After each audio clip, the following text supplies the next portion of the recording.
tahay daraasadaas waxa loo yaqaanaa Harvard Adult Happiness Study qof waliba waa inuu ku dadaalaa dibna u eegaa sida uu ku yahay fanka la xiriirka dadka hal qodob lagu soo gabagabeeyay communication qofka inuu ku fiican yahay fanka xiriirka cagsigeeda sidoo kale ninkii raba inuu naagtiisa isaga dhigo ama haweenaydiisa isaga dhigo qof kale oo balaayo ka dhacdo waxa kamid ah maxaa sababa qofka inuu muddo dheer noolaado halka qaacidana qaado sideedaba haddaad aragtid wax diintu ay farayso ilaahay subxaanahu wa tacaala quraankiisa uu ku sheegayo ama nabiga calayhi salaatu wasalaam uu naf bismillah alxamdulillah assalaamu calaykum waraxmatullah mawduuca maanta aan rabno hadduu la yiraahdo waa sirta jacaylka caafimaadka iyo cimriga qofka bini aadamka oo runtii ku salaysan daraasad muddo dheer socotay muddo dheer yaan dhihinay actually 85 sano oo daraasadii ugu dheerayd ee nooceeda ah ee waligii dunida laga fuliyo ayaa lagu taliyaa daraasadaas inay tahay daraasadaas waxa loo yaqaanaa Harvard Adult Happiness Study daraasadii lagu sameeyay farxadda dadka waaweyn ee jaamacadda Harvard ay sameysay daraasadaasi waxay bilaabatay 1910kii 20kii meelahaas oo kale laakiin waxyaabaha la yaab kale oo inaan ka faa'iidnaa waxay tahay waxa ka soo baxay ugu dambeyntii ee ku saabsan sirta qofka caafimaadkiisa iyo jacaylka iyo cimriga xataa waxay ogaadeen qofka cimri dheeridiisa inkastoo annaga muslimiin aan nahay wax kasta ay qadaran yihiin oo ognahay ilaahay subxaanahu wa tacaala xilligu ugu talagalay qofkan inuu dhimanayo haddana waxyaabaha ay ogaadeen waxaa ka mid ah number 1 shayga koobaad ee daraasada ay ka soo baxday inay tahay qofka hadba sida uu ula falgalo connection ula leeyahay xiriir uu ula leeyahay bulshada uu ku dhex nool yahay sheekaysiga uu la sheekaysanayo xiriirada uu la leeyahay waxyaabaha ay u bixiyeen social fitness caafimaadka bulsho ahaan qofka inuu fiiriyo inaga inta badan waxaan ku dadaalnaa jirka inta badan waxa lagu dadaalaa diet-ka inta badan waxa lagu dadaalaa dhinacyadaas oo kale waa laga fikiraa oo qofka hadduu calool yeesho waa laga yaabaa inuu is yiraahdo alla ilaahay calool baad leedahay waa inaad wax iska dhinta laakiin social fitness-ka ayaa waxay ogaadeen inay tahay sirta qofkaasi cimri dheeridiisa ay ku xiran tahay waxyaabaha la yaab kale oo ay ogaadeen waxa kamid ah daraasadaasi muddada dheer socotay in qofka saaxiibtinimada iyo bulshada uu xiriirka la leeyahay wax iska dhacay inayna ahayn oo qofka uu u baahan yahay inay ka noqoto wax ula kac ah oo intentional ah oo uu ugu talagalo waxa kan inuu sameeyo haddii laakiin saaxiibtinimadu ay noqoto qof baan waa arkay qofkii aniga ila soo hadlaan la hadlayaa iyo waxyaabahaasi daraasada marka waxay idin kaga sheego waxay ku bilaabeen ardaydii jaamacadda Harvard dhiganaysay 1910kii 20kii meelaha iyagoo rababa inay ogaadaan waxa ay markaas niyadda ku hayeen oo ahayd maxaa sababa qofka inuu muddo dheer noolaado isagoo caafimaad leh isagoo la nool muxuu ahaa dadkiisii wax la midka ah way la noolaadeen marka ardaydaas oo guursanaysa ardaydaas oo caruur dhashay ardaydaas caruurtoodii wixii ay sii dhaleen ayay haddana sii fiiriyeen waxyaabaha markay ogaadeen waxaa ka mid ah daraasooyinka loo yaqaano way researchka marka laga hadlayo longitudinal study longitudinal studygu waa subject ama qof ama kooxdada in lala socdo muddo dheer iyadoo la fiirinayo subjectigaasi ama kooxdaasi waxa ku dhacaya over time ma aha dad kala duwani ma aha the same person the same group isla kooxdaas in daraasada lagu sameeyo lana socdo muddadaas dheer wixii ku dhacay aan kula wadaago barnaamijkeena waxbarashada online-ka in ka badan 30,000 ayaa hore isaga diiwaan galiyay oo ka faa'iideystay barnaamijyadeena aduguna maanta ayaad nagu soo biiri kartaa fasalladeena barashada luqadda ingiriiska waa kuwa ku salaysan nidaamyada caalamiga ah ee loo yaqaano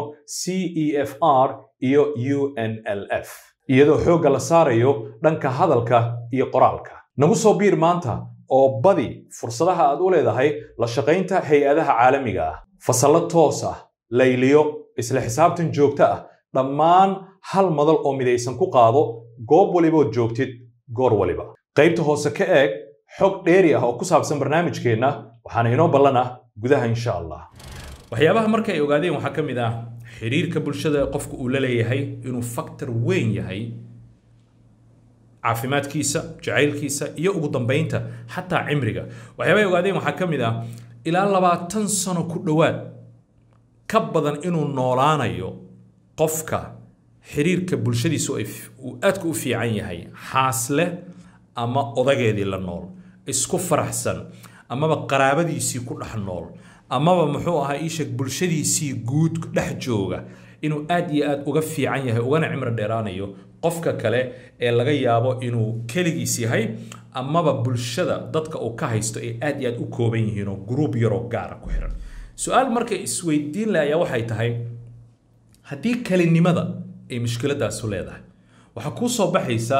sabab ayaa jirta ilaahi subhanahu wa ta'ala rasuulkeena sallallahu alayhi wa sallam uu u faray in la guursado waxay ogaanayaan waxa kamid ah nolosha guurku inay tahay nolol aad qofka u anfacda caafimaad ahaan iyo farxadiisa guud ahaan iyo cimrigiisa intuba anfacaysa marka la leeyahay qofkiini awooda ha guursado diintu marka waxa ku soo baxaysa wax waliba ay diinta farto halka qaacidana qaado sideedaba haddaad aragtid wax diintu ay farayso ilaahi subhanahu wa ta'ala quraankiisa uu ku sheegayo ama nabiga kaleey salaatu wasalaam uu nafarayo waxaad ogaataa maslaxada qofka ku jirta maslaxada ummadaas ayaa ku jirta wax waliba oo looga digayna waxaad ogaanaysaa in maslaxada dadkaasi aynan ku jirin ayna u badan tahay meeshaas inay qasaaro kala kulmaan ama ay waxba ka helinba sideedaba marka anaga muslimiin maadaama aan nahay guurkii hal la guursada la yiri yaraanta in lagu guursada la yiri badsada la yiri afarta xaasee la ogolaaday waxyaabahaas waxa ku soo baxaya daraasadan hadda 85 sano socotay waxa ay ku soo gabagabeynayso waxa weeye la jir inuu qofku leeyahay waa muhiim connectionka banaanka ha ahaado ama connectionkii dhow ha ahaado intuba waxaan ka faa'iideynaa marka ay u timaado xagga saaxiibtinimo inaad samayso asxaab aad samaysatid of course waa inaad ka fikirtaa waa ayo qofka aad samaysanaysid qof noocee ah weeye not qof waliba daraasadan intaad maqashid ama aad war kale maqashid qof waliba inaad saaxiib la noqotid taladu ma aha shanta qof tobanka qof ee kugu dhow waa dadka kugu saameynta badan ولذلك هدي أي فعنادان وحي وبدنتي إنات فعنات هدي حمادان وحي وبدنتي إنات أدو نحماتي مركا دتك وحكو كلا دورة طبعا واحد كو دورة نيسا دين تودا وناقودا قون تودا سيدا أي بوستيف ويهن وحي لمتكار هدي أن وحير مركا كفيريو حاجة جورك مركا مثلا مركا كهلين كور جوركو waxa ay yiraahdeen ups and downs suuleeyo marna saro u kaca oo farxada aad iyo aad u badan inta la xiisaynayo marka waxay ku tilmaameen u shape waxa u di caadiga ahaa oo kala ay ku nafasireen مثلا marka ugu horeyso la isguursado farxada badan xiisaha badan kor ayaa la jiraa caruur baa imaanaysa hoos buu soo dhacayaa caruurtii ayaa baxayso banaanka aadayso guriga ka tagayso مثلا guursanaya ama si kala noqonaysa deeto marka ay gaaraan iyagoo way kala tagayaan hadana farxadii baa kor soo kacaysa iyo wixii la midka ah hadana caruurtaas mustaqbalka haday soo noqdaan xataa waxa dhacaysa yiraahdeen in hadana hoos u dhaco ku yimaado laakiin hadii sidaas loo qaato laftigeeda xataa waxaad ogaanaysaa in guurku in lagu xisaabtamo ay tahay in ups and downs uu leeyahay oo de marna kor u kac u yahay marna hoos u dhac jiro cara imaanayso dagaal uu imaanayo la isku dhacayo la iskhilaafi normal ay tahay sheekooyinkan meelaha la isugu sheego la yiraahdo waxa weeye dad isku faraxsan 24 saac loo baahan yahay oo baba loo ilaalinayo false waxa kama jiraan waxaas waa loo baahan yahay in la isqabto bal hadda ka horna waa sheegay caafimaad ayaa ku jira labadii isdagaasha heshiisa isku noqota heshiiya isku noqda hadana arrimahoodii xalay isku noqda way ka fiican yihiin kuwa beenta isu sheega qariya dareenkooda ama gabadhii odageeda damacday inay dareensiiso dhinaceeda saxda ah iyadoo ka qarinayso dhinaceeda beenta iyadoo ka qarinaysa dhinaceeda saxda ah waxay u badan tahay inay murugo ku noolaato ninkaasna wuxuu u badan yahay ugu dambeyn inuu fahmo cagsigeeda sidoo kale ninkii raba inuu naagtiisa isaga dhigo ama haweenaydiisa isaga dhigo qof kale oo balaayo ka dhacdo waxa kama jiraan dadku waa in clean la isu ahaada oo daacadnimo la isku dhaqmaa kadibna wixii soo baxa boom qoorta inta la isgashto la wada hadlo kadibna laga gudbo arrintaas iyada si un loo xaliyo waxyaabay ogaadeen waxa kamid ah noloshu waxaad u baahan tahay support iyo taageero haddaadan helin nolosha taageero haddaadan u helin kaliya kuma filid ogow that's why lamaanuhu uu muhiim u yahay that's why koox in loo socdo ay muhiim u tahay that's why kooxda iyo asxaabtaadu ay muhiim ugu tahay caafimaadkaada waxa jira marka diagram yar iyo table yar oo qofka inuu isku fiiriyo ay tahay oo ay hore u daabaceen haddaad waxay ila fiiri sidoo kale dhankan bidixda waxaad gelinaysaa tusaale ahaan qofkii oo kale xiriirka qofkan aan la leeyahay waxaad ku fiirinaysaa intaanoo dhinac talow sidee qofkan uu ku yahay tusaale ahaan waxaad tiri cabdiwahaab baad inta ku qortay okay cabdiwahaab oo aan xiriir la leeyahay oo saaxiibkeeya oo odagayga tusaale ahaan oo wuxuu doona ha ahaado safety and security field maxaan ka dareemaa xagga safety iyo security-ga meeshaas tig ma la saarayaa mise waa la qaldayaa haddii markaa la joogtay aad dareemayso safety haddaad dareemayso security meeshaas saxo learning and growth qof aad wax baranaysaan ma yahay qof kobac hore u socdo ma yahay individually isaga iyo collectively labadiinaba dad wada koraya ma tihiin emotional closeness oo kale xagga dareenka marka la fiiriyo iyo kalsoonida iyo arrimahaas oo kale qof dareemahada aad la wadaagi karto ma yahay qof aad la ooyin karto kula ooyaya ma yahay qof aad la farxi karto ma yahay identity affirmation waxaad kala fiirinaysaa qofkan ma jiraan wax idinka dhexeeyo hayb idinka dhexayso not inaad isku qabiil tihiin laakiin masalan isku values aad tihiin isku qiyam aad tihiin oo kale diinta oo kale qofkan uma dulqaata waxyaabaha diinta ku saabsan oo kale tusaale ahaan qofkan reerihiisa inay qalad galaan oo kale waxa uma dulqaata values way marka meela aad ka simantihiin ma jiraan ama haddii aadan ka sinayna midda adigu aad aaminsan tahay ma kugu waafaqaa mise uu kaaga hor yimaadaa iyo arrinta kale muhiimka ah romantic intimacy arrintaas waxa weeye si gaar in loo highlight gareeyo waay boom mawli in laga dhigo waay cagaar in laga dhigo casaanka laga dhaafo xiriirka labadan qof ay leeyihiin jismi ahaan oo ay leeyihiin oo kale qofkan labadan qof maadaama ay isqabaan siday isugu raaxaystaan dad muxuu ahaa la joogooda isku farxama yihiin how close ay isku yihiin intimacy-gu romantic qofka marka uu yahay micnihiis waxa weeye labadan qof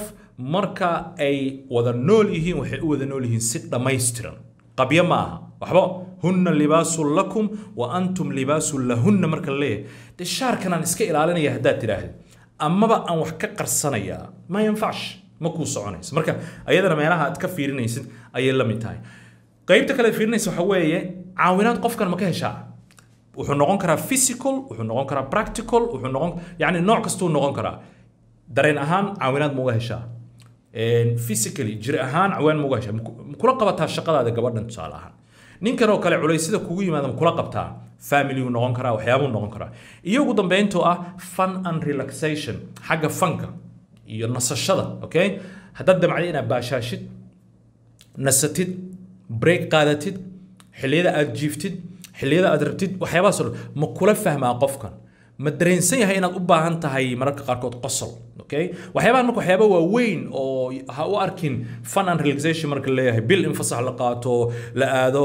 muxuu ahaa waaye la soo baasha no that's not necessary lama huraan ma aha hadday kuu suuragal tahay good for you samayso laakiin waxa laga hadlaya waxa weeye tusaale ahaan adoo internetka ku jiro wareegaya ayaa waxaad aragtay wax qosol badan oo la yaab leh oo dee adiga maalintaadii sameeyaba ma kula soo sheer gareeyaa ma kula soo sheer garaysaa iyaduna ma la qososhaa yani qofkaas inkastoo aad kala fogtiin haddana still waxaad dareemaysaan closeness iyo funky oo kale marka tablekan waxay ku talagaleen qofka bal inuu qofkan kale ku fiiriyo haddii uu yahay qof munaasaba marka haddii ay kuu soo baxdo qaybahan kala duwan intooda badan haddaad tig qofka u saartay inta kalena waad kala talin kartaa waadna ugu dulqaadan kartaa waxyaabaha qaarkood laakiin sawiro intaanoo dhan oo qofkii uu kaa caawinayo kula nool saaxiib kula ah qasab maaha qofkan inuu xaaskaaga yahay ama odagaaga yahay saaxiibkaa uu noqon karaa tusaale ahaan soo ma jiro qof aad si fiican ula baashaashid kula socda ay kugu baxda sheekada soo ma jiro qofkaas oo kale waa si gaar inaa u fiirisaa yani maxaa qofkaas isku kiin xiraya fiiri hoos u fiiri waa maxay waxa qofkan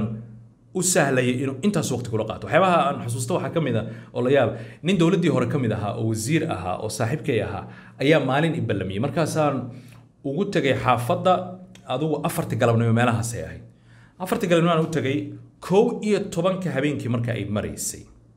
iyo 10 iyo bar waxay ahayd ma garanayay ayaa waxaan ku baraarugnay in anigu xaafadayda ay tahay inaan u hoydo markaasaa waxaa yidhi saacad alwasiir waqtigaasaa la marayaa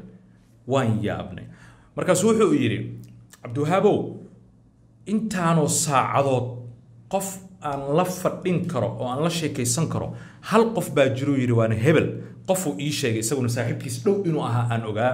وان لا يابيو دحي وانا اسكو عسبنahay by the way la soco wasiirku cilaaqaad hore oo dherer badan iyo nolol soo wada kornay wax badan nagama dhaxayaan goor dhow markaas agteeda ayaan isbaranay laakiin bum waa isugu keen baxday sheeko taariikhiga wixii waxa muuqday inaan isku siiqan ilaa imaan saaxiibaan nahay ma sha Allah laakiin wax dareemaysa qofka noocaas oo kala ah waa laga yaabaa nolosha inaad ku aragtid isweydii kulli marka inuu tip ku saara suuragal bum ku saaray qolada kale iyo cid kasto kale waxyaabaha ay ogaadeen waxa kamid ah marka maxaa u sahlaya qofka inuu xiriir fiican dadka la yeesho hal qodob lagu soo gabagabeeyay communication qofka inuu ku fiican yahay fanka xiriirka وانا meelaha inaga dhalinyaradeena aad ugu liitaan actually dhalinyaradeena kaliya aan dhihin hatta kuweena waaweyn eeg siyaasiyiinta eeg ganacsatada eeg cuqaasha dadkan haduu alla ku roo isku tilaamay yani jiilkan hadda jooga markaad eegtid 40 konton wuxuu doona ha jiro waxa dareemaysaa qofka markuu hadlayo fanka xiriirka dadka dhalinyaradu meelay uga daydaan oo ay u arkaan role model inuu aad u yaryihiin nasiib darrada kale jirtaan ku sii sheegaya kuwii ku wanaagsana fankaana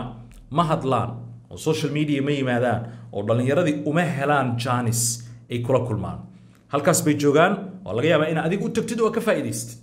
laakiin dadkii ma caawinayaan marka coachingkii iyo role modelingkii intaba dhalinyarada uu ka maqan marka communicationku waa muhiim qof waliba waa inuu ku dadaalaa dibna u eegaa sida uu ku yahay fanka la xiriirka dadka su'aalo weydiinta dhageysiga fiican fahamka qofka inaad jir ahaan qofka ula xiriirtid madaxa gudhin kartid simple communication techniques ka caadiga ah okay dhageysiga haddaad ugu fiicnayn ka war maxaa xiriir samaystaaba cid ku dhageysanaysa male adiguna cid aad dhageysanaysa malaha qofkii boo hadlaya maanta dhan dhex galaysa so waxyaabaha aad ogaanayso waxa kamid ah haddaad rabtid qofka inaad kasbatid aan kula wadaago barnaamijkeena waxbarashada online-ka in ka badan 30,000 ayaa hore isaga diiwaan galiyay oo ka faa'iideystay barnaamijyadeena aduguna maanta ayaad nagu soo biiri kartaa fasalladeena barashada luqadda Ingiriiska waa kuwa ku salaysan nidaamyada caalamiga ah ee loo yaqaano CEFR iyo UNLF iyadoo xoogga la saarayo dhanka hadalka iyo qoraalka nagu soo biir maanta oo badi fursadaha aad u leedahay la shaqaynta hay'adaha caalamiga ah fasalla toos ah layliyo isla xisaabtan joogto ah dhammaan hal madal oo midaysan ku qaado goob waliba joogtid goor waliba qaybta hoose ka eeg xog dheeri ah oo ku saabsan barnaamijkeena waxaana inoo ballana gudaha insha Allah wayna time siisa wayna dhageysta waa in duruufihiisa aad fahamtaa meesha uu ka imaanayo hal mushkilo kale jirta gaar ahaan waxaana u badan mushkiladan dadka lamaanayaasha in badan baa waxa ii suura gashay inaan la taliyo ila soo xiriiraan dad lamaana isku ah oo mushkilo ka dhex jirto marka aan dhageysto waxyaabahan ogaanay waxa kamid ah gabadhan waxa laga yaabaa inay guur hore soo martay ama wiilkan waxa laga yaabaa inuu guur hore soo maray labadooda calaf uu isu keenay hadda laakiin qof waliba wuxuu wataa package-kii uu kii hore kala yimid ninkii hore ciladii uu geystay problemyadii dhibaatooyin wixii oo dhan bay halkan ku wadataa iyadoo wadatay guurka la soo gashay isagu midii hore oo qiyaantay oo dhibka badnayd oo dee haduu alla ku roon yahay ilaa hadda dhagihiisa ka yareysay ayuu intuu soo qaada ayuu wuxuu la soo galayaa guurkan labadooduba markii qof waliba wuxuu wadaa a different package so that package maalin waliba guurkii wuxuu u baaba'ayaa oo doodu ay u socotaa xamuulkan qofkan uu meeshii kale ka wato ookiyaalaha qofkan uu ku eegayo maba ahaba ookiyaalo nadiifa waa ookiyaalo wasaqaysan casaana qofkanba wuxuu u arkaa sida qofkii oo kale ama difaac wuxuu uga jiraa wixii kugu dhacay yuunan kugu dhicin walidaalika waxa weeye 4 saac buu jimadi xiran ma yanfaash communication ma samayn kartid illa package-kas inaad iska dhigtid mooyee qofkan kalena dhinaciisa kama imaan kartid ma dhageysan kartid si waaqic ama u hadli kartid mar haddii aadan package-ka isaga iska taa marka taladaas waa talo ku gaara lamaanayaasha iyo mashaakil tiro badan aan arkay loneliness-ka iyo kelinimadu waxyaabay ogaadeen waxaa kamid ah waxay la mid tahay baa la yiri oo lagu tilmaamaa yani waxa loo dhaweeyaa 15 xabo oo sagaara maalintii qof cabaya iyo qof kali u noola ah halista caafimaadkooda uu ku jiro waa isku mid 15 xabo sagaara macna baakad sagaar ku dhawaad weey 20 xabo ku jirtaan umaleynaya 15 xabo sagaar qof cabad la mid tahay sanbabadaada si u dhimanayaan noloshaada sida u baaba'ayso ee rajo xumada ku haysta cimrigaaga cudurrada kugu dhacay waxa soo dhanbaas ودنبينتي وحيابها آدك مهم كوا كولا تلني وحكمي ذا book باجري هذا super communicators dadka aan caadiga ahayn mar oo si fiican u yaqaano fanka la xiriirka dadka way u fududahay inay dad cusub samaystaan way u fududahay inay maintain gareeyaan xiriirka dadka ay leeyihiin way u fududahay sidoo kale kala duwanaanta dadku inay manage gareeyaan kullama aad ku guuleysatid inaad maareysid kala duwanaanta adiga iyo dadka kale kullama noloshaadu jacaylkaaga noloshaada kale farxadaada cimrigaagu intaba uu fiicnaa si wacan uga faa'iideysan kartaa ilaahay subxaanahu wa tacaala waxaan ka baryayaa inuu inoo barakeeyo cimrigeena haddaan nool nahay in yar iyo haddaan in dheer nool nahay laakiin mar waliba ogow connectionska iyo xiriirada aad dadka la leedahay mar waliba waa u muhiim caafimaadkaada waa kas walaalka diinta laftigeed ogow diinta laftigeedaba nafaraysaba in qofka ay tahay jamaaca inuu ku dhex jiro keli lama rabo okay laga bilaabo salaadi laga bilaabo jamaacadi guud laga bilaabo Soomaalinimadii laga bilaabo islaamki la geeyo islaamki inta soo dhan waxa ay tilmaamayaan qofka inay muhiim u tahay inuu jamaaca mar walba ku dhex jiro inuu qofkuna go'aan u gaaro weeye arinta inuu isaga sameeyo proactive noqo xiriirka adigu sameeyso raadi dadka aad u aragtid muhiim list diyaarso waa iyo dadka aan u baahanahay inaan la kulmo xiriir la sameeysto LinkedIn oo la galo Facebook oo lagu jiro Twitter oo wax lagu qoro hatta ma aha wax damaanad qaadayo inaad shaqo heshid maanta haddaad dhalinyarada shaqo raadinaysid through connection ayaad ku helaysaa xiriir qof aan leedahay lagu soo wacayaa qof baan u baahanahay simple example ka haduu dambeeyaan ku siiyo nin odayo CEO baa ila soo xiriir markaas wuxuu yiri waxaan rabnaa inaan furno shirkad aad iyo aad u weyn oo nooca waxaan u baahanahay qofkii CEO ga ahaa oo shirkadaasi aan u dhiibi lahayn inaad noo keentid shuruudahan ayuu leeyahay 40 jir ilaa 50 jir inuu noqdo ehludiin uu yahay qof heybadiisa laga muxuu marka la arko inuu noqdo qof muxuu ahaa haduu alla ku rooyahay aqoon leh inuu noqdo ugu dambeyntii waa inuu noqdo qof adiga ku kalsoon tahay because waxaan rabnaa coaching inaad siisid waxaan rabnaa inaad kala qayb qaadatid shirkadda iyo kobcinteeda iyo marka kalsoonideeda noo muhiim anagu dalka gudaha si fiican uma naqaan adiga noo jooga ma kula tahay inaan ka raadiyo LinkedIn ma kula tahay inaan Facebook ka raadiyo no kaliya fariistay bum saddex afar shan qof ay soo baxday rag kale oo saaxiibadayaan wacay waxaan yiri dadka isleedihiin waa taqaanaan idinkuna igu soo xira already maxaan haystaa halay yar oo select ah mid inta wala fariistay aanu yaraan waxaan yiri opportunity ka jira ka war by the way ogow shaqo kale ay haystaan qaarkood shirkad kale ka shaqeynaya way loo raadinayaa because connection ka iyagu ay leeyihiin aniga ayaa mar hore xooganaa amaana ku jirta wanaaga ku jira waxaan ku tuhmayaa sifooyinkaas inay ka bixi karaan aanu markaa la sheekaysanay waa ku raaxaysanaya iyo wixii la midka marka connectionka iyo xiriirka dadka waxa kaaga xiran caafimaadkaada kaliya ma aha jacaylkaada kaliya ma aha cimrigaaga kaliya ma aha wax waliba kaaga xiran ogow hada billahi tawfiiq wassalaamu calaykum waraxmatullahi